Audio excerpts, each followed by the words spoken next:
ninje chimuna muna kechilombo jata. Beso mani mamweni mina kechilombo mona.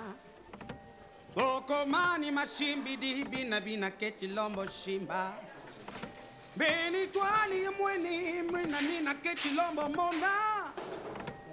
Si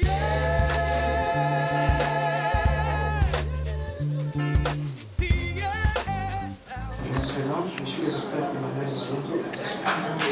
Voilà le docteur Boula, fils, et puis voilà M. Eric. Le centre a été créé en 1974 par le feu professeur Kandaké en 1974. C'était pour la prise en charge de l'anémie SS. Ça a été érigé pour la première fois à Kalemie, soigner les drépanocytaires et les non-drépanocytaires. C'est sur base de cela que le centre est devenu mixte. Dès qu'on transfuse, on doit attendre au moins 3 mois pour qu'on puisse faire ce que les préférés demandent.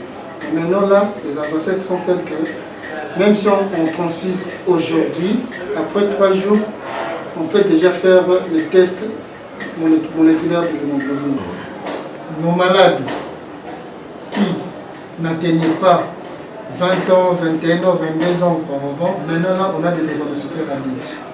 Bon, actuellement, par rapport à nos recherches traditionnelles, on a mis en place un traitement à base de l'oseille qui fluidifie le sang, hydrate le vaisseau sanguin pour améliorer la circulation sanguine. On prépare ça et que quand ça devient du jus, que le malade prend tranquillement, mais ça doit se prendre en stade distinct, c'est-à-dire qu'à la période où la personne ne fait pas. On fait taire seulement la moelle. Que la moelle ne s'exprime pas en falsification. C'est ça le but. Alors ce n'est pas toujours réussi à 100%, même en Europe, à chaque malade. Il y a des rejets, c'est une greffe, il y a des rejets. Il y a aussi des malades qui ont bénéficié des greffes de la moelle. Moi je connais une dame qui vit en Belgique. Elle ne fait pas de crise comme elle faisait auparavant. Mais elle demeure drépanocytaire. Vous voyez? Donc elle continue à faire des crises. Même les gens s'étonnaient. Elle continue à faire des crises, mais un peu plus modérée par rapport auparavant. Donc la greffe, c'est seulement pour faire taire la moelle. Mais la personne demeure drépanocytaire. Là, il ne change pas de groupe. Il ne change pas son... C'est génétique, c'est une maladie génétique. Il ne change pas son statut. Il demeure drépanocytaire. Pensez-vous pour moi que c'est efficace de pouvoir dire que l'électrophorèse puisse être un test obligatoire prénuptial? Dans nos milieux, oui. Pensez-vous que c'est efficace? Oui. Dans nos milieux, on doit faire que l'électrophorèse, le dépistage des masses. Dans nos milieux, oui. Mais ailleurs, ça n'a pas vraiment d'impact. Parce qu'il y a plusieurs tests que les docteurs ont mis en place pour bien spécifier la maladie. L'électrophorèse nous donne seulement les TARS, alors qu'on a plusieurs sous-groupes. On a au moins 4 sous-groupes. Il y a les S, bien entendu, et C et Punjab. Vous voyez? Alors l'électrophorèse ne sait pas nous dire la classification des autres là. Nous, on se joue seulement sur le TARS. Vous voyez? Mais dans le milieu, comme nous sommes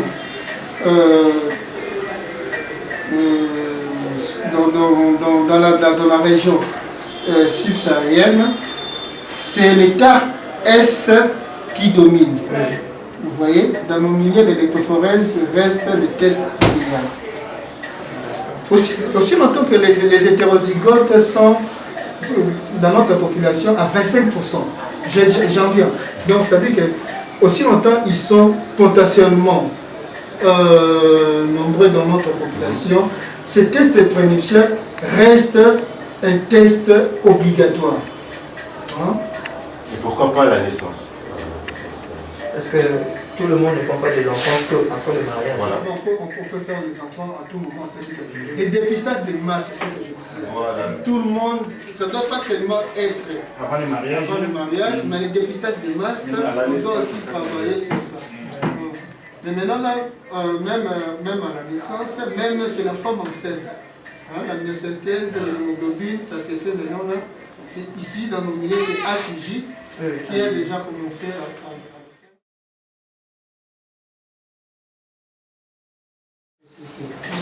Non, ce n'est pas la stérilisation, c'est pour son bien-être à lui. Il est déjà malade, il sait ce qu'il endure. Il ne peut pas souhaiter que son fils puisse avoir vivre la même chose. C'est question seulement de travailler une éducation psychosociale. La légifération, ce n'est pas seulement dans le sens que tu dis que pour l'interdiction des SS, non. Il y a plusieurs points qui entrent en compte. C'est-à-dire que ça doit aussi protéger, la loi doit aussi protéger la personne drépanocytaire. C'est ça. Hein? Lorsque vous allez voir qu'un drépanocytaire qui tombe souvent malade, qui travaille, il fait 2 mois ici à l'hôpital, lorsqu'il va rentrer pour travailler, il guérit, il rentre pour travailler, il était déjà remplacé. Vous voyez, la loi donne pour protéger dans ce sens-là. Ouais, c'est ça, c'est ça aussi. Hein? Un drépanocytaire qui étudie, il passe 3 semaines ici à l'hôpital, il rentre, les autres ont fait déjà des gens qui disent que non, toi tu réponds seulement l'année, on ne sait rien faire. Ouais. Tu vois, la loi doit travailler sur ça. Hein? Donc tout ça s'englobe dans la légifération pour qu'on puisse protéger notre drépanocytaire, y compris l'interdiction de se marier entre espèces. Non, c'est étatique, mais l'État ne finance pas. On ne donne pas le moyen. Vous avez les moyens pour le faire. Non, nous fonctionnons avec nos propres moyens. Hein, avec tout ce que nous produisons comme recettes. C'est-à-dire des consultations, on peut faire payer le malade, consultations, des laboratoires, lorsque le malade fait des examens, la pharmacie, et même notre bloc opératoire qui est aussi fonctionnel. Parce qu'on n'a pas la radiographie chez nous, ça ne fonctionne pas. Notre imagerie est très pauvre. L'appareil de radiographie que nous on a, c'est vraiment festif. Notre laboratoire n'est pas même au niveau 1. Nous sommes au rez-de-chaussée. Ce n'est pas dit que notre laboratoire n'a pas de niveau. Donc ça doit être reconstruit et équipé pour atteindre ne fût-ce que le niveau 1. Qui doit être à même de faire l'ionogramme, l'hémogramme complet, tout ça, tu vois. Même la microbiologie, l'automate de microbiologie, on n'en a pas. Donc, ça doit être climatisé, ça doit être bien aéré.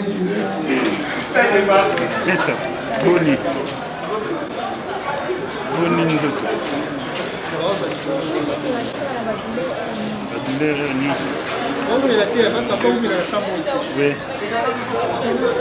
Vous vivez à Gandhi, vous allez à l'hôpital, tu fais la Gandhi.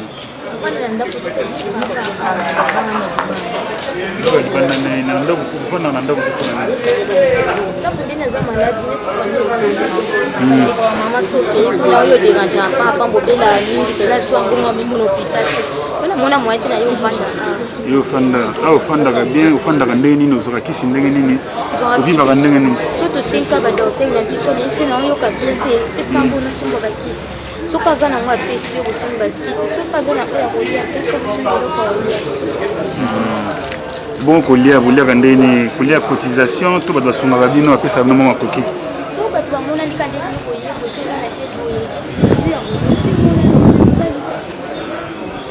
Bon, c'est pour ça que crise.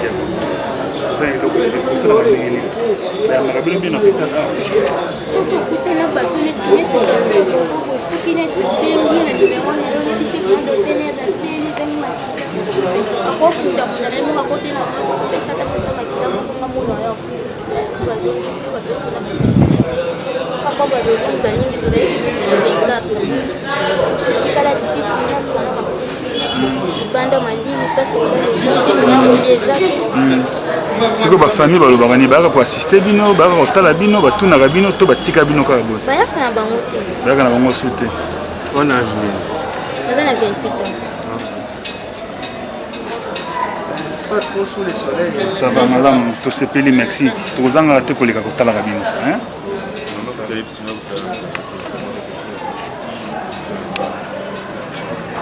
Pas trop sous le soleil. Si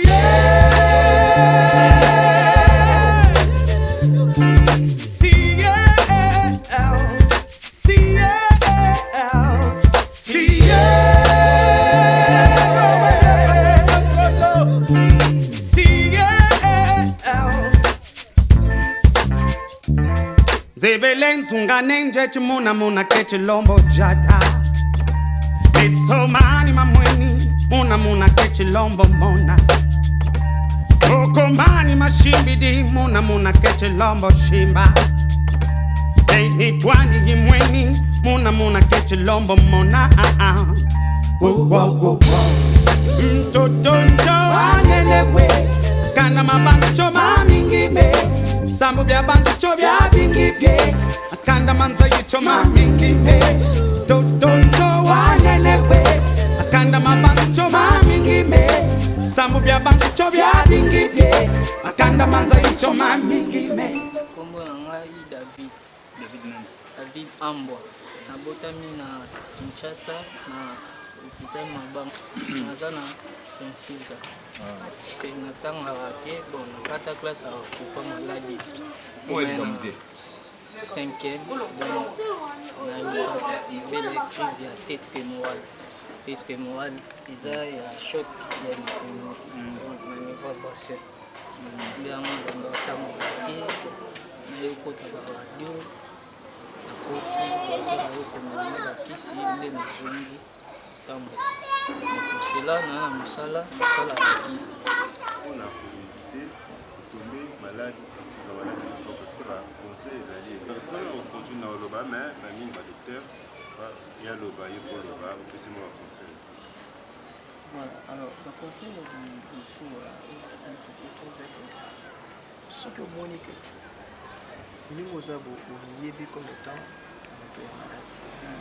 Quand on est malade, les athées de voix, ça a été tout le temps à ma bête. Ils avaient la question de tout pour reconnaître la difficulté aux animaux. Ce qui est problème est allé pour recouvrir la bateau à votre chose. Le coup, il y a beaucoup de moi, il faut que tout ça.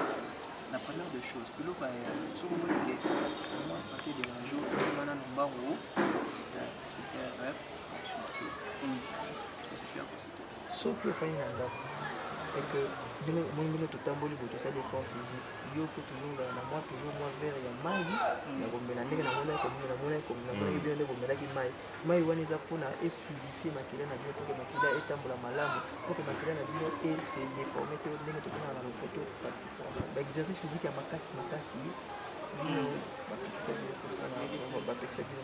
moi il faut faire des assez à moi pendant le moment banda na yo oyebaki maladi na ngai elingaka mouvement makasi te nde natika alors tu as vu bien peu que moi difficulté ezali par rapport à mbongo par rapport à moyen mais oyo eza na yo esengi mpe ke olia amoni ke bon mwana moke nga naza nango na docteur mpe me nayebi nayoki na ndeko na ngai azaki élevage il faut kozala toujours kosi protéger kobetela mbula te tambola na mbula te malili ntango malili makasi bovanda ndako ya papa agangelaka nga chaque fois ya makambo wana kebaka mpe na bamicrobe parce que na moni nzela awa eza esika moko normalement ofale ovanda infection bainfection eza makasi mai okomela ndenge na moni tika okotuki mai faire attention okosombi mai nao omeli côté infection ndako eza toujours propre mais nayebi bon awa quartier oyo normalement yango ndesenga mpasi eza quartier mo normalement donc infection ikeba yango nde nalobi masque oyo baolata yango mpona covid mais yo normalement ifolata yango tout temps ozolanda toujours na masque na mata covid esili ozolala na masque na okomprendre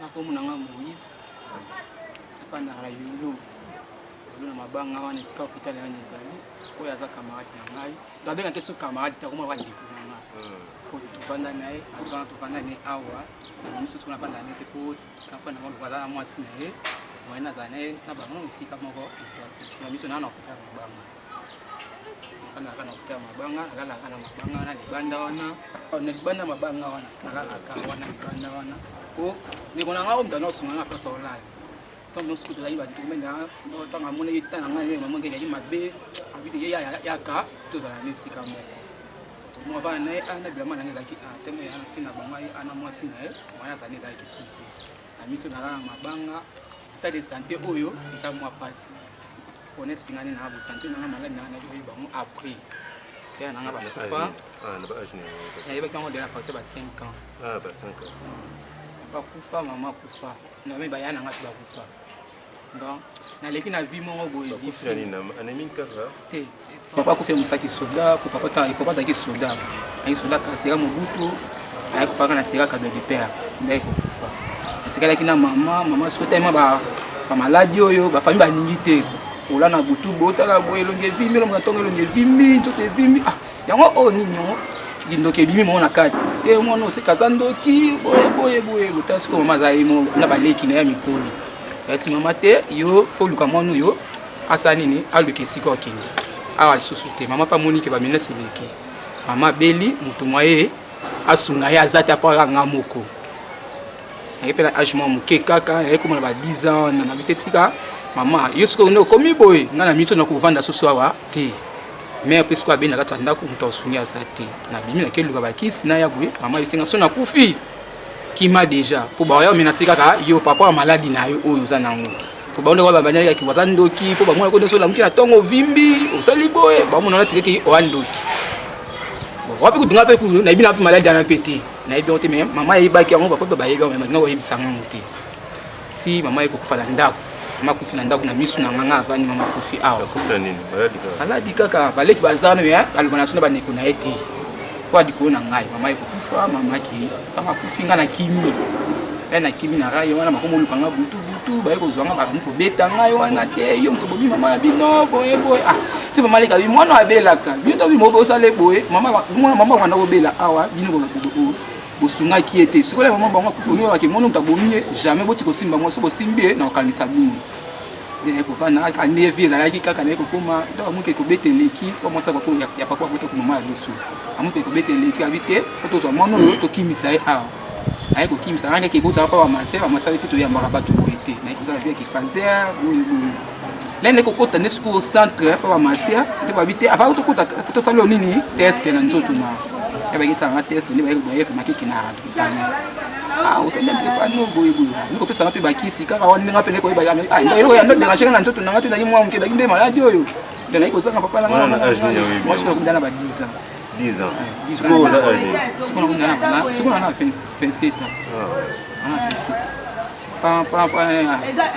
Ni yala bo ape lokoza mayele faut qu'il na centre mususu na centre mususu nandi pe na ikoso na pe ndako na famille papa ya biso ko na biso azali ko konso to kufakala mingi pourquoi bota papa na nga ay kufa ndo kuna pe moya ovanda kaya tete ba kupali bara na bango bani ndo maladi o mto sungo azati yo zaka yo muku ba pe bara bana bango batenya bana mo batama ngoka izati nde baye kosala nini naye kotala boye kobina ya seplisement elingombe ya makasi naye kota hôpital na mabanga ndikina kota hôpital na mabanga kisa mpe osila na ngo na esila siko maye na koso mosu ndako ezate tali kuna baleki na bazali bango pe mona ba kemba na mto sunga bango ezate bosonga na zoni sukuna na na zo charge na maladi ndina tikana na mabanga na mola na mabanga bongo ndo vika ka bongo muto ya bongo apeso moi 2000 francs moi 3000 francs osali ni ki moi loko ne obiki na kona na futa na omi bali awa na ko kusili etikali ka ko de buyaka bongo buli beta tina otanga bona nzela ka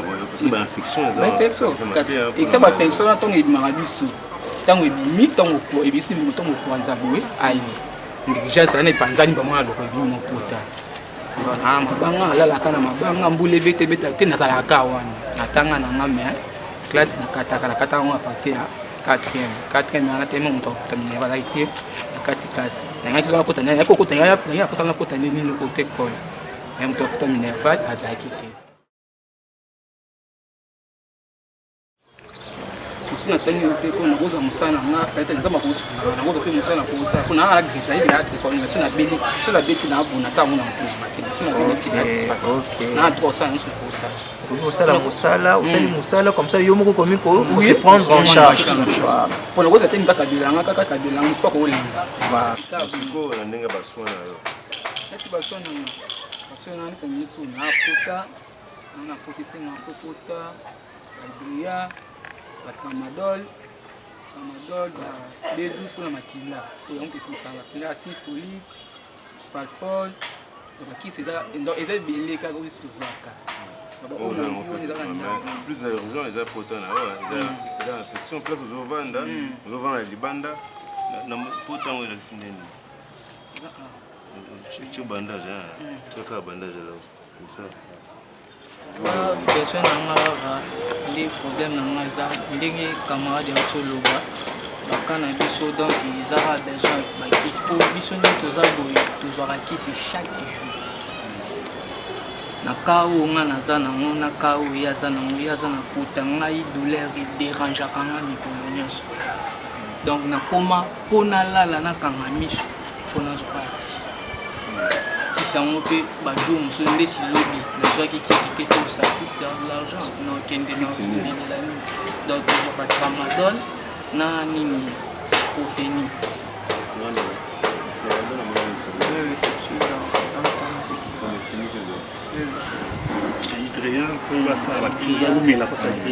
Hydrien desko nango po esungaka biso esukolaka miso epuis eza okosala ata inani soko miliarde yango okobelaka te mona crise ebimini ke ndenge ezalaka lenge so obela mwa nini hydrien siko nde esungaka biso yango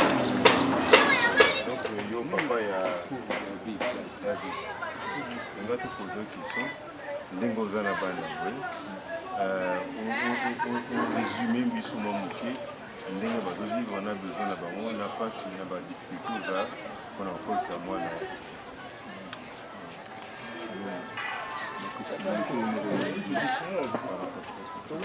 possibilité moko oyebi ekoma insuffisant nazalaki kodébrouye na zamba kodébrouye na biso mwana mwa maladi na ye na dépense mosu mwana kota hôpital nga moko nadali na mabanga nakipe ebanda baboma marché mpenza activité ekoma ndeka oyo nayebisaka ye marché ya koteka mwa bapuperi neti batombola bon ntango baactivité mpenza eyaki su bien te bamenance eyaki mingi na zambi na préféré siko na vanda mpona moni okende soda ye abengani soda ye akangi yo onata pe na mwana maladi esimba te obaki bon navanda tutalaka mboka soki ekobonga tozovivre kaka na yo mo oyebi mwa cascade ezanga te mboka kwa sasa basombelaka lipe ya pasi yo fo sombelaka mwana nzambe mpe asalaka yo yebi nzambe asalaka na mwa moke moke mosuudimodemotwane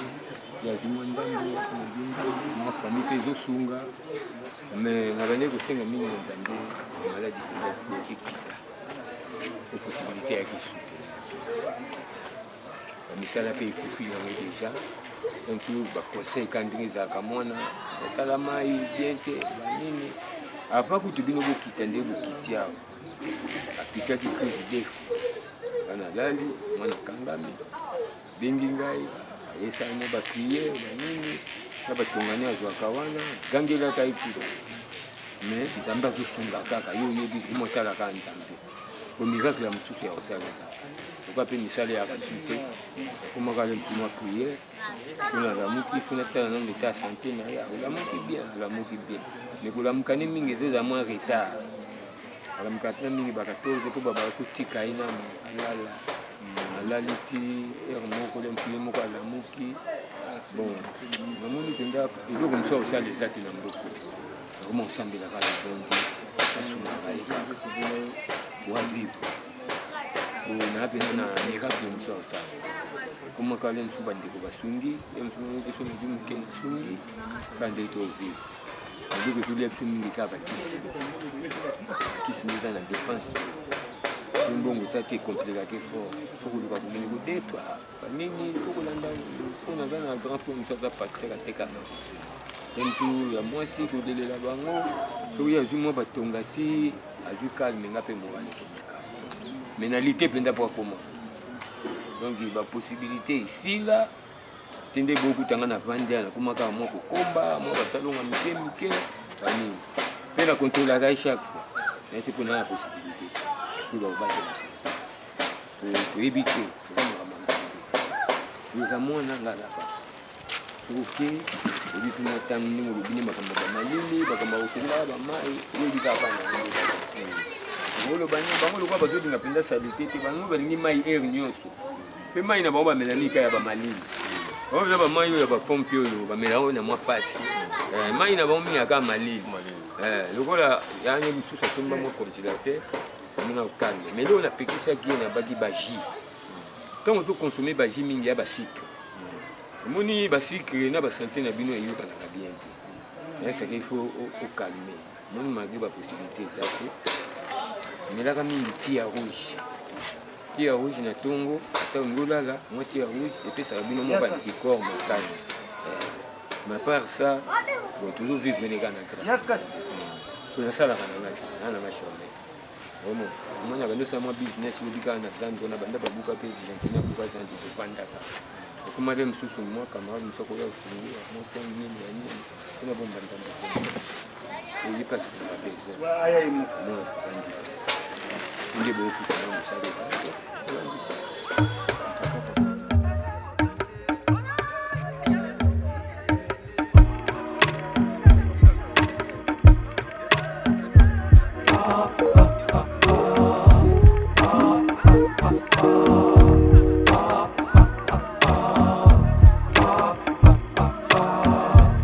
mbote na yo Congo, Togo, Gabon, Nigeria, Soudan, Liberia, Burundi, Uganda, Nangadef, Senegal, Mali, Guinée, Burkina Faso, Rwanda, Benin, Zambia.